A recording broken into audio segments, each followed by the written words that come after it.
The problem is that Bradford made an impulsive decision, a stupid, impulsive, life-threatening decision that, frankly, if you were running a company and made that kind of a decision, you destroy that company instantaneously. Bradford, you're fired. Ooh, so dramatic, Richard.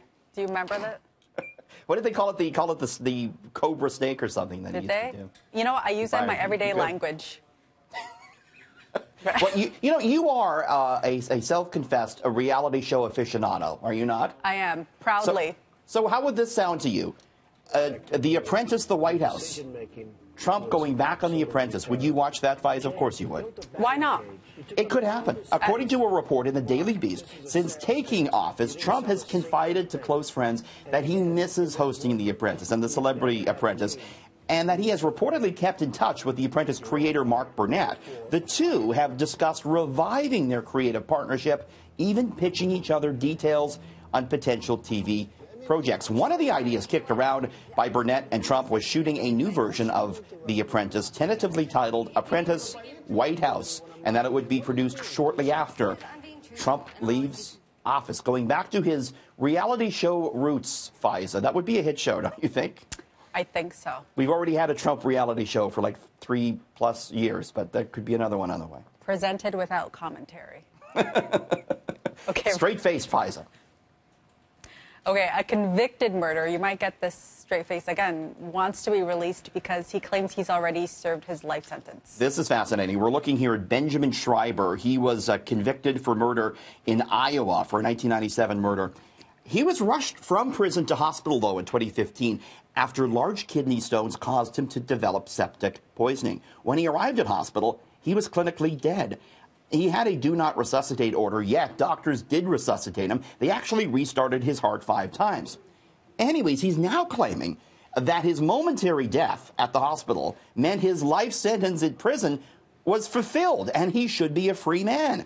Schreiber's other claim was that his due process was violated when doctors failed to follow that do not resuscitate order. So there's one we haven't heard before. He was technically dead. So maybe they could have had him dead if they wanted to. They resuscitated him. Well, should he be let free? I don't know, Faiza. I don't know. We're not going to touch that one with a 10-foot pole, but that's an interesting story nonetheless. Yes, again, presented without commentary.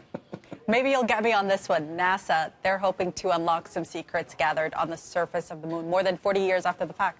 This is unbelievable. What we're looking at right here is NASA scientists opening up samples of moon rock and soil that were sealed away for 40 years. The samples were collected on Apollo 17 by Gene Cernan and Jack Smith, who we're going to look at here.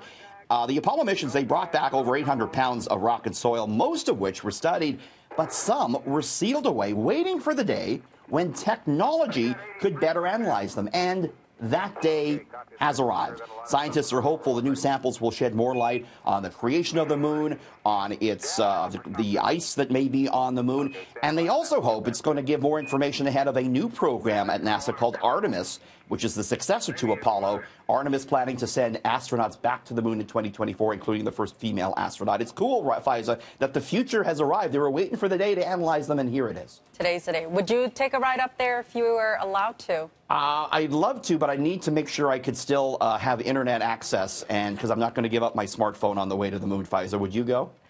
No. I barely get on airplanes, so I don't think I'm going to leave this planet. You're not going for a 2-week mission to the lunar surface anytime soon? At all, but I will watch a show on it. Loves her reality TV. And not afraid to admit it. Thanks, Richard. Have a good weekend. You too.